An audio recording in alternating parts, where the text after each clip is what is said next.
Okay, magandang araw mga kaibigan. Pag-usapan natin ngayon ang isang madilim na forecast ng isang economist tungkol sa ekonomiya ng ating bansa. Sa balita ng Billionario.com, ang title sa kanilang article is Economist Grim Forecast, Philippines faces stagflation amid rising prices and slower growth. Okay, tinignan ano ba yung stagflation?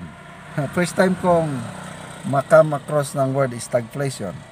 Ang stagflation is a combination of three things. Mataas ang presyo ng mga bilihin. Yan na po yung inflation. Tapos, stagnant ang economic growth, hindi lumalaki ang GDP or bumababa kaya. So economic growth. Tapos mayroong rising unemployment. Kasi nga mababa ang economic growth o mahina. So yun pala ang ibig sabihin ng stagflation. Tayong as a country, according to economist Nicolas Antonio Mapa, we are facing stagflation.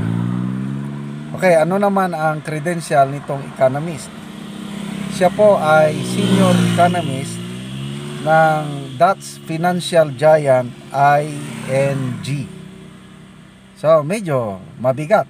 May credential ito dahil hindi ka magtatrabaho as senior economist ng Dutch company kung wala kang binatbat. So, ang summary, ang nakikita ni Economist Mapa, ang inflation pataas ng pataas, going north, sabi niya. Inflation is going north, economic growth going south, pababa ng pababa ang ating economic growth. Okay. So itong mga sitwasyon na sinite ng economist. Dahil sa pagtaas ng inflation, napilitan po, bago lang, ang Bangko Sentral ng Pilipinas na itaas din ang interest rate. Dati mababang interest rate ang nababasa ko, mga 2 to 3% lang. Ngayon, pinataas na ng 6.5%. Anong dahilan? Bakit itaas ng Bangko Sentral ang interest rate? Ito ang isang hakbang para ma-counter o masolusyonan temporarily ang inflation. But then, in the long run, ang pagtaas ng interest rate, it's not good for the economy. Okay, so, ganito ang nakikita ni economist Nicolas Antonio Mapa. At the average for 2003, ang inflation is 6%. Okay, nagsimula po tayo early this year, mataas eh. Nasa 9% ang inflation, napakataas. Tapos nung mga bandang May, June, bumaba 4% na lang, something like that. Tapos inaasahan, prediction ng NEDA, mga 2.4 na lang ang inflation by end of this year. Kaya lang, biglang tumaas. As of September, 6.1 ang ating inflation.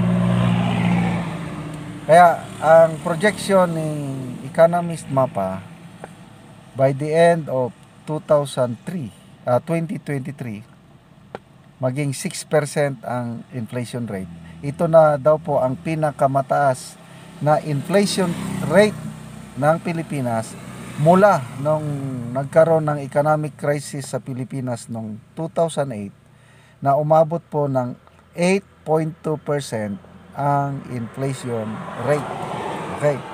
So, itong economic growth natin ngayon, ano nang mangyayari? According to Economist Mapa, by the end of 2023, ang ating economic growth would be as low as 4.7%. Ang target ng gobyerno for this year, they are targeting 6 to 7%. So napakababa. Even ano ba yung ANZ, isang largest bank in Indo-Pacific region, may nabasa rin akong article nila na ang economic growth ng Philippines is bababa, nasa 5. Ang kanilang maalala ko 5% ang economic growth. So medyo malapit-lapit dito kay MAPA dahil 4.7 economic growth. Pinagmamayabang ng Pangulong Marcos sa kanyang SONA na nung last quarter daw ng 2022, nagkaroon po tayo ng highest economic growth throughout Asia, 7.6%. So yun, nawala ang yabang. Ngayon wala na, nasa 4.7 to 5% na lang ang economic growth. Okay, ang isang financial institution din, tong Bloomberg nag-report din na nagkakaroon na po ng exodus of foreign funds. Exodus, umaalis. Mga invested money sa Pilipinas by foreigners, umaalis na. Okay? At dahil dito, umaalis, ang Philippine stocks natin, napakababa na ang rate o ang presyo ng stocks natin. One of the lowest in Asia. Bakit umaalis ang mga foreign investors o yung mga pundo na inililipat? Because nakikita nila madilim ang kinabukasan ng bansa natin when it comes to our economy. So, ang sentiment, according to Mr. Mapa, sentiment is souring, umaasim. Umaasim ang lasa ng ating economic situation dahil ito nga, mataas ang presyo, hindi kayang kontrolin ng gobyerno ang presyo at mababa ang economic growth. Throughout ASEAN, itong ASEAN 5, tayo po ang may pinakamataas na inflation rate sa buong ASEAN. Ano pa? So, worst na nakikita ni Mr. Mapa, itong lending institution, IMF, World Bank at iba pa, mahirapan na tayong makautang kung i-downgrade ang ating credit ratings. So, anong factors, dahilan, bakit i-downgrade ang ating credit ratings? Pag, ito na, yung stagflation, yung mataas ang inflation rate, humihina ang economy, ay talagang bababa ang credit rating mo. Dahil bakit ka pa uutangin? Ang credit rating po, pag mataas, madali kang makautang.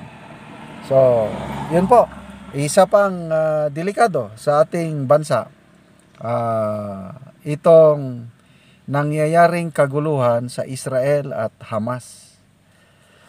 Malaking posibilidad na mag-escalate, lalala ang gyera, lalo na ngayon na ang Israel ayaw sumunod sa UN General Assembly resolution calling for the immediate ceasefire, tigil putukan, para makapagdala ng humanitarian aid. Ayaw ng Israel dahil ang Israel determinado na pulbusin ang Hamas. So, ako rin personally nakikita ko lalala ang problema sa Israel, sa Gaza City. Kasi pag tuloy-tuloy ng opensiba ng Israel, ayaw talagang patigil ang Israel, tutulong na rin ang mga Arab nation sa Palestinian, sa Hamas. Although magkakaroon ng Israel-Arab conflict na naman. Nangyari na yan noong 1967, 1970s. Paulit-ulit na lang yan na kaguluhan dyan sa Middle East na anong resulta sa atin? Nako, lalong magmamahal ang fuel. Alam naman natin, once na nagmahal ang fuel, nako, lahat magmamahal. Kaya, this give credence malapit sa katotohanan ang prediction ng economist na si Mr. Mapa na madilim po ang kinabukasan ng ating bansa when it comes to economy. So, anong masasabi ng PBBM admin? I don't know. So, medyo wala, nagkamalas-malas na ang ating bansa dahil sa pamumuno ng isang presidente na walang yagba, walang balls, walang sariling desisyon, nadidiktahan lang ng kung sino-sino, wala siyang sariling panindigan.